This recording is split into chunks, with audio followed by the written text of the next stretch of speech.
First of all, thank you very much for the organizing committee. Give me the chance to present our work.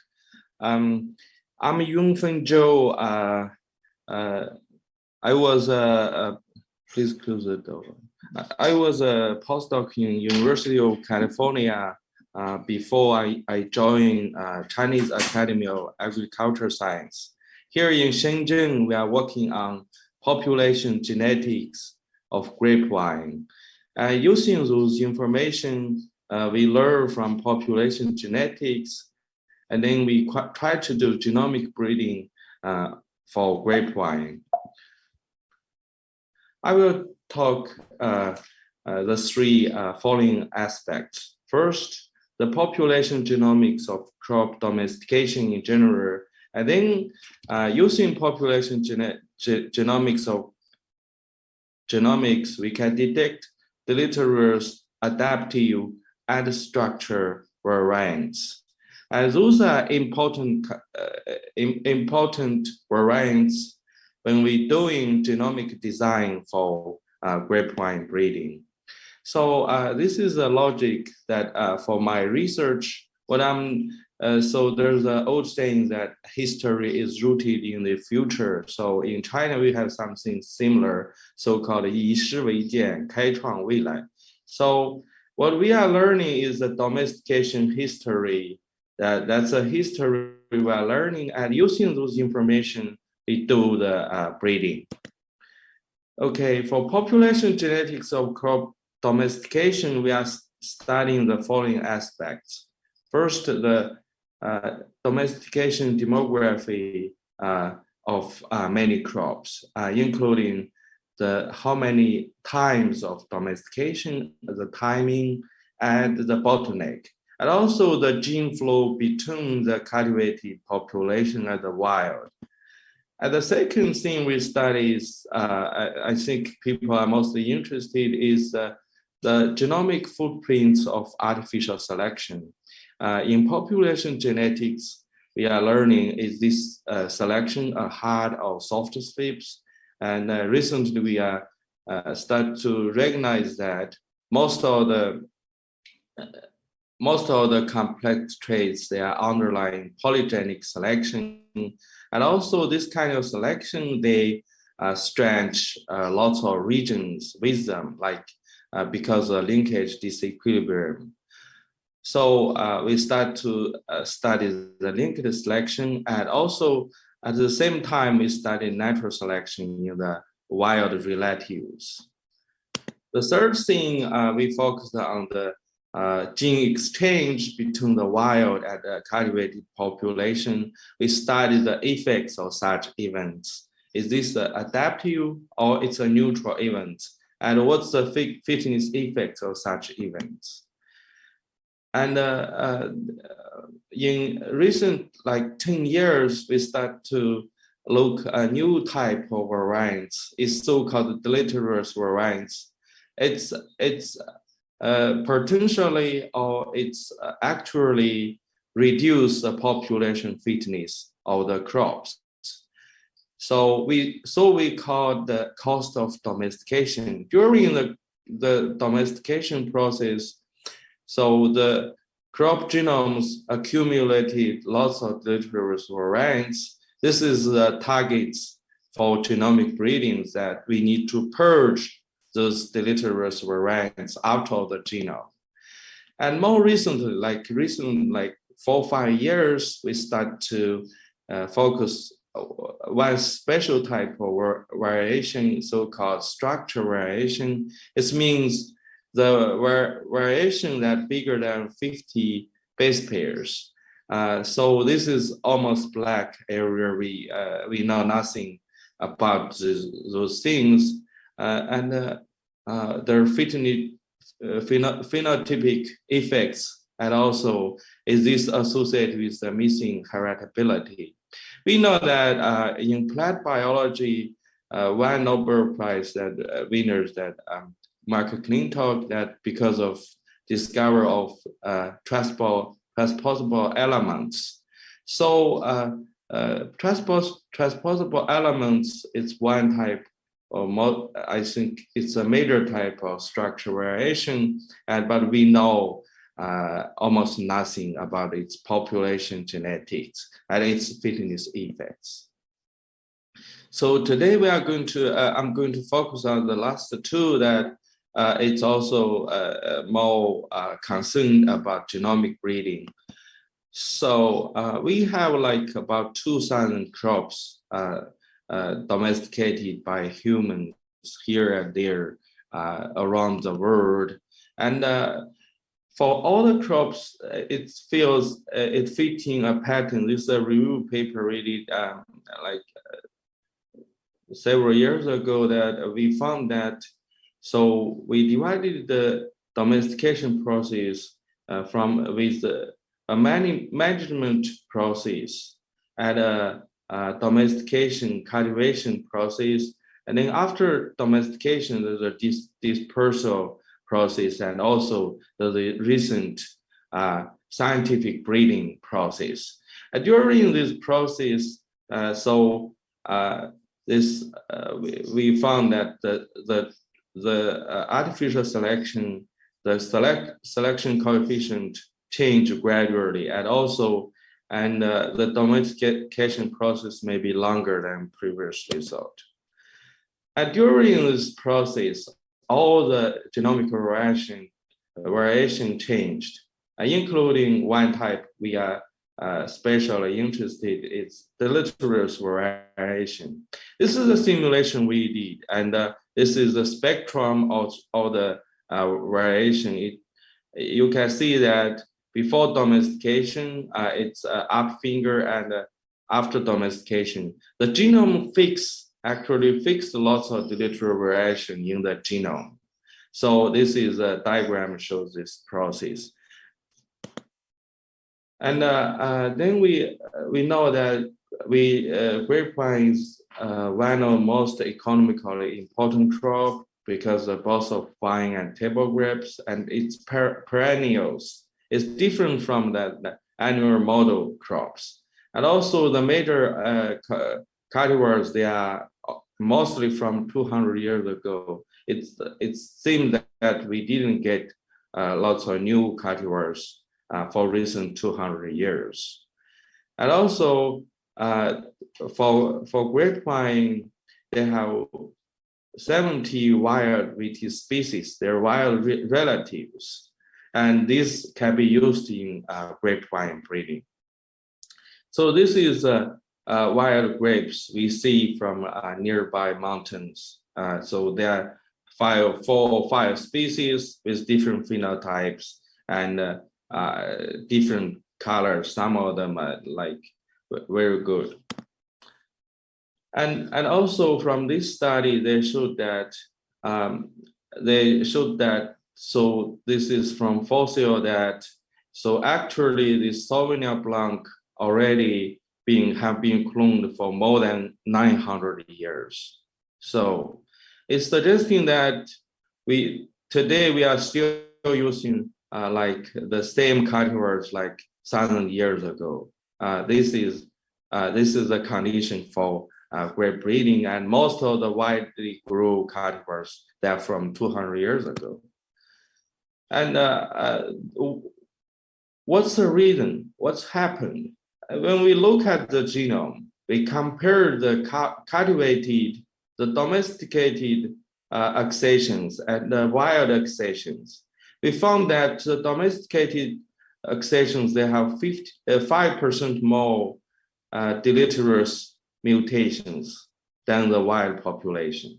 So, and also they are at heterozygous state. So it means that the grapevine genome has more deleterious mutation. They accumulate during the domestication. They are at the heterozygous state.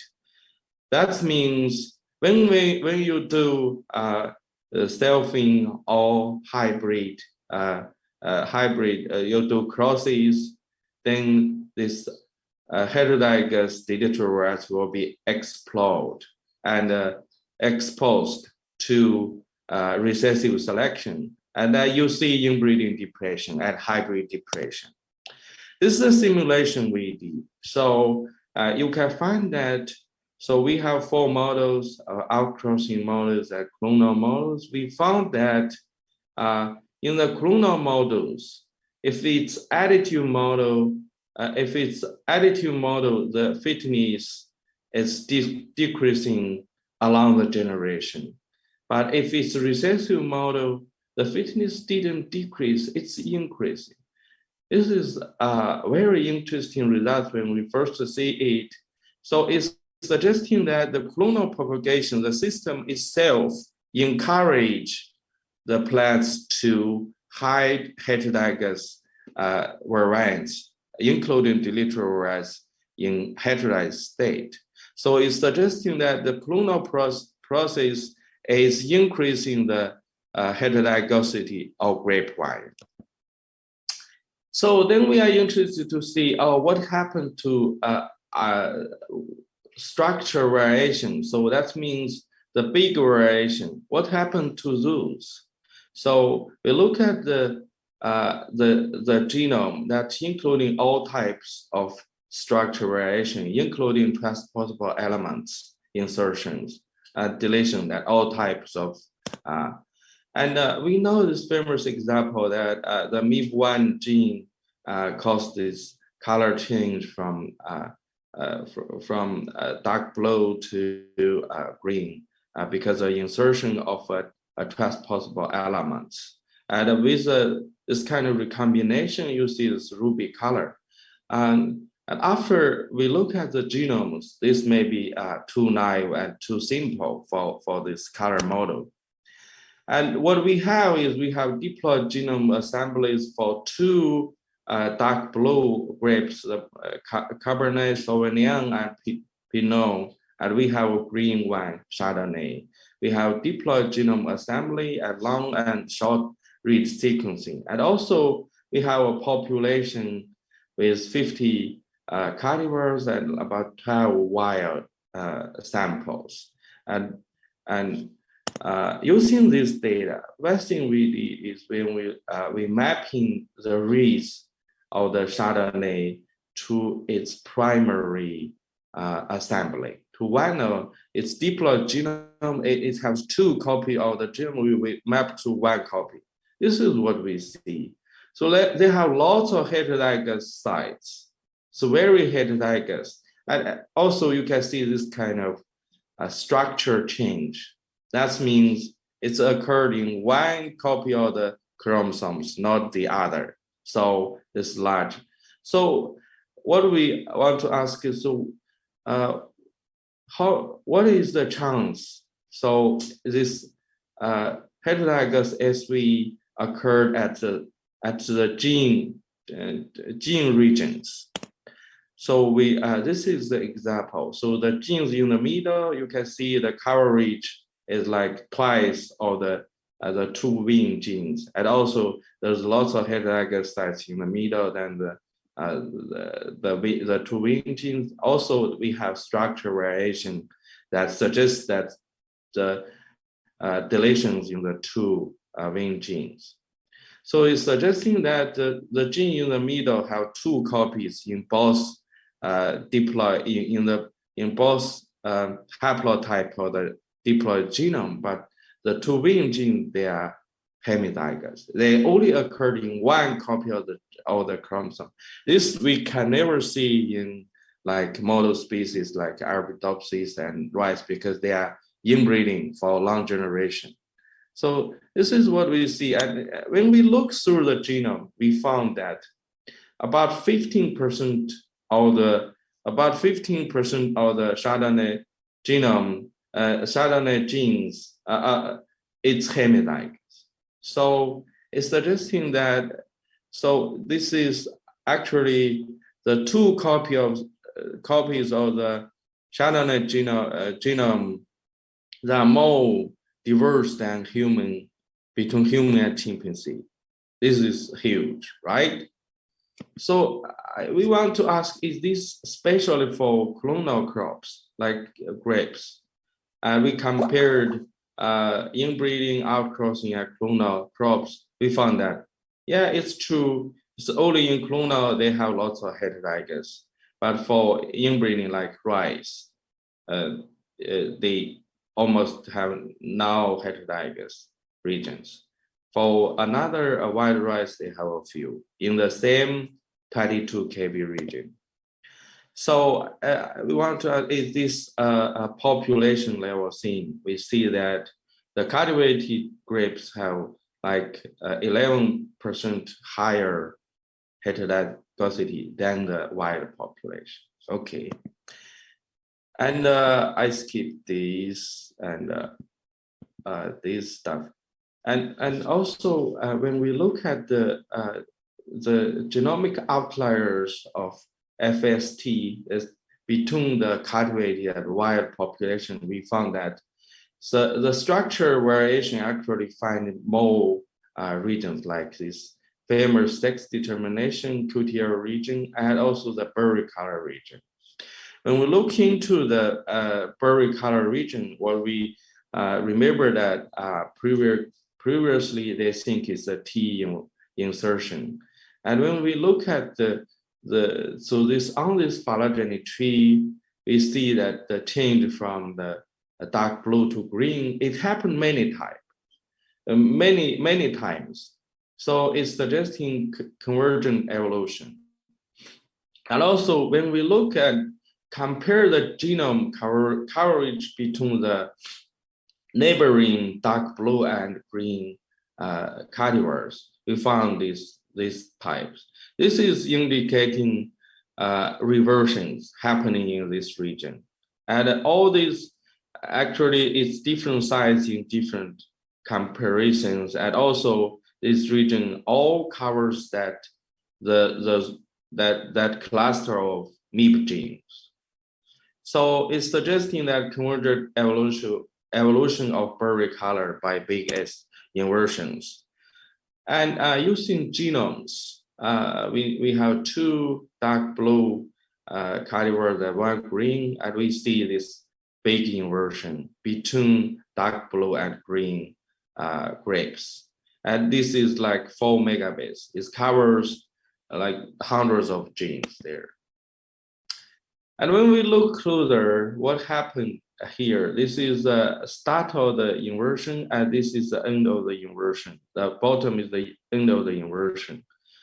Okay, we see that before the inversion start, it's the coverage like halves after the inversion started.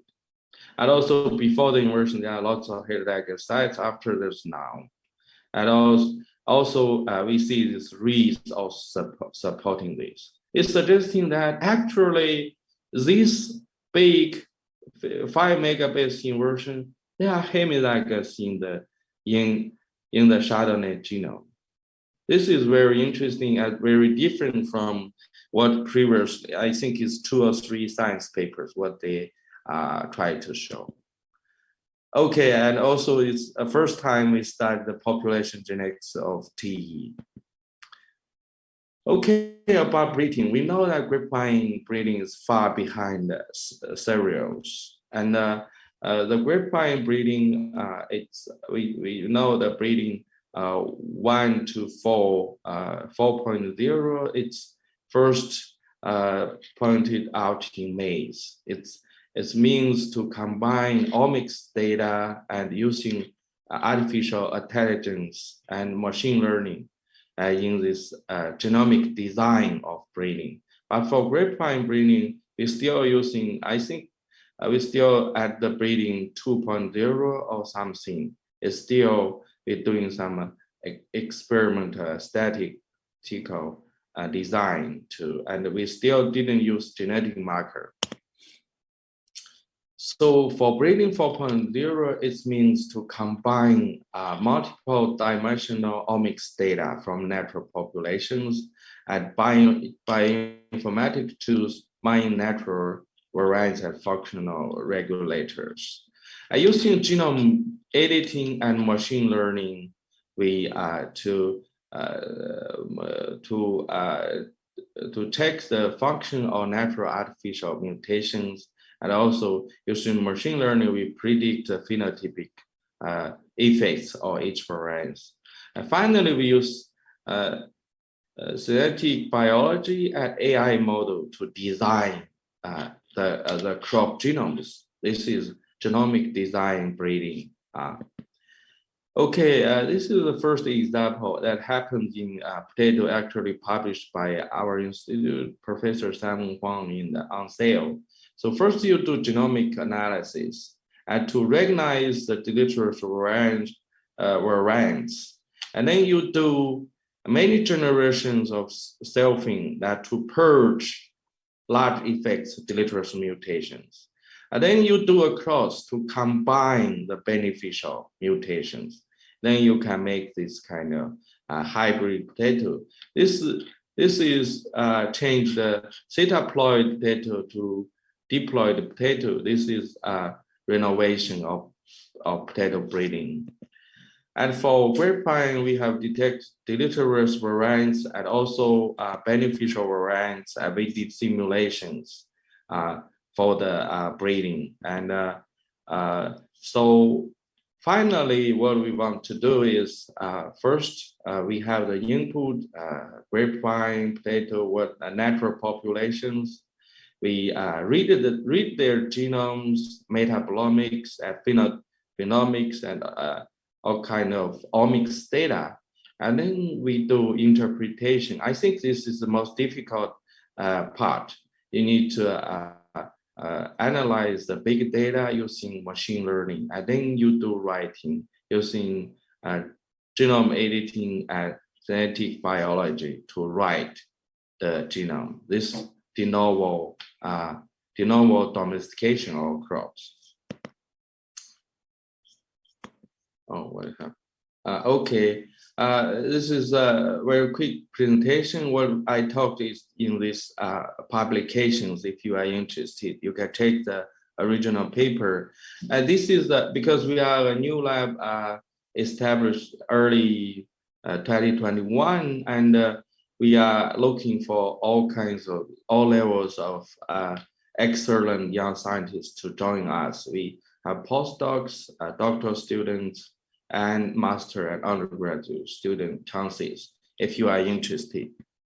And this is a lab, and lots of my mentors, Professor Brandon Gould, Professor Eddie Walker, Professor Dario Katu, and Professor Daniel, Professor Mika Silapa, Oli Savalan, and Professor Jianque Liu, and our director, Professor Simon Huang, support my career through the time. And this is the people in the lab. Thank you for your attention.